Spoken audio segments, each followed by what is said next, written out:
Matteo, please tell me the story about the cappuccino. Wow, what a great question. Yeah, Thanks. cappuccino. Yeah. What does it mean? Well, the history behind one of Italy's most delicious coffee drinks Certainly. actually goes back quite a while. We have to go back to a town in central Italy on the eastern coast called Marche. Marche. Okay. We're in a Franciscan monastery, and we have a guy called Matteo di BASCIO who finds that the rest of the monastery has developed a lifestyle that he doesn't really feel is in accordance with the strict Drinking, rules of life set by Francis of Assisi back in Right. 1208. So he revolts, and as you might expect, his superiors do not look kindly at his newfound ideas. Kind of so they expected try that. to suppress him and suppress Yeah. his ideas. He finds himself having to escape, and so him Dramatic. and his friends, they get refuge in a nearby monastery called the CAMALDOLESE, Ah, that's nice. and they live there CAMALDOLESE. for around 3 years until Matteo di Bascio receives his approval from Pope Clement VII. Ah, All you right. got it, huh? As a tribute to the Camaldolese, Matteo di Bascio decides that his new order of friars will wear the same hood as the Camaldolese were known for. Right.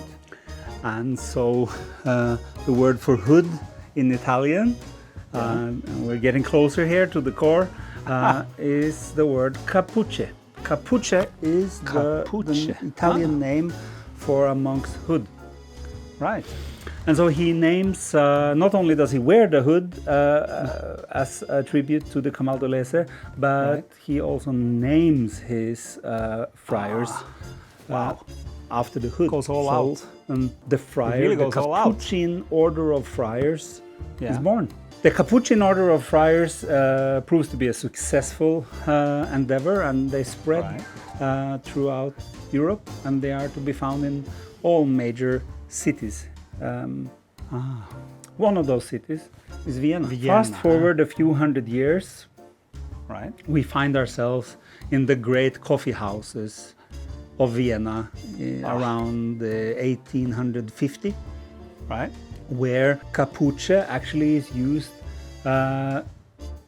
to determine how much milk or cream you have in your coffee. Now, That's funny. hold that thought. Right. This is very interesting. So, Holding. in Vienna, they would use the word Cappuccin to describe less milk in a coffee, and the word Franziskaner to decide Franziskaner. more milk and cream in the coffee. Okay.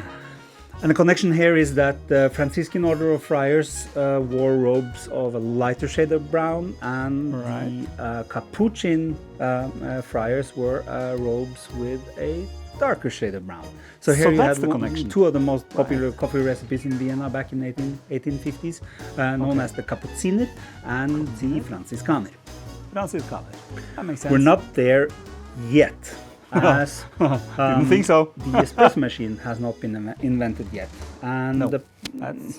That sounds we about have right. to go all the way to 1950. We have to go Right. all the way to 1950 before 100 the years. modern espresso machine 100 years is popular and widespread. Right.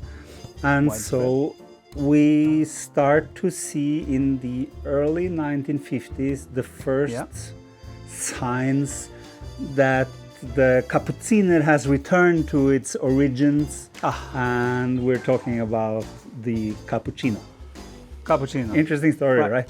Very. All right. What is a cappuccino actually? What is a cappuccino?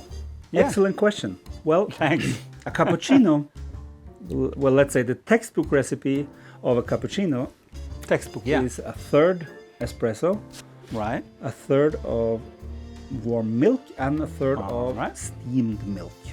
Okay. Yeah. Well, with today's typical espresso of around 35 to 40 mils, Right. that recipe would give you a That's not cappuccino around the size of 120 mils That's too small. maximum. That's too small. And actually, modern time cappuccinos are close to or even more than double Even more, yeah. of that, around 250 mils, probably even 300. 300 easily. And so Yeah. actually the classical recipe doesn't really apply anymore. Nah. However, you Sounds know, about you right, drink yeah. your cappuccino as you like. I'm gonna. You want more espresso in it? You want it smaller? More like a macchiato maybe? That's Yeah. great. You do as you like. More milk. More everything. Why are we talking about cappuccino so much today? Why are we talking so much about cappuccino today? Yeah. Well, the thing is, here at Marikin and Martin Media, we have an awesome espresso machine. That one. And we know how to make coffee that we find to be excellent. Sure. And we want to see you here. Yeah, we do. Drop by, Drop by. right? Right. Come to us. Come to us. Have a cup of coffee. Have a cup of coffee. Talk about whatever Talk you about want. whatever you want. And we'll take it from there. We'll take it from there. Thanks for Thanks watching. for watching. Don't forget to like and subscribe this video. Right. And I'll see you in the next one. See you in the next one.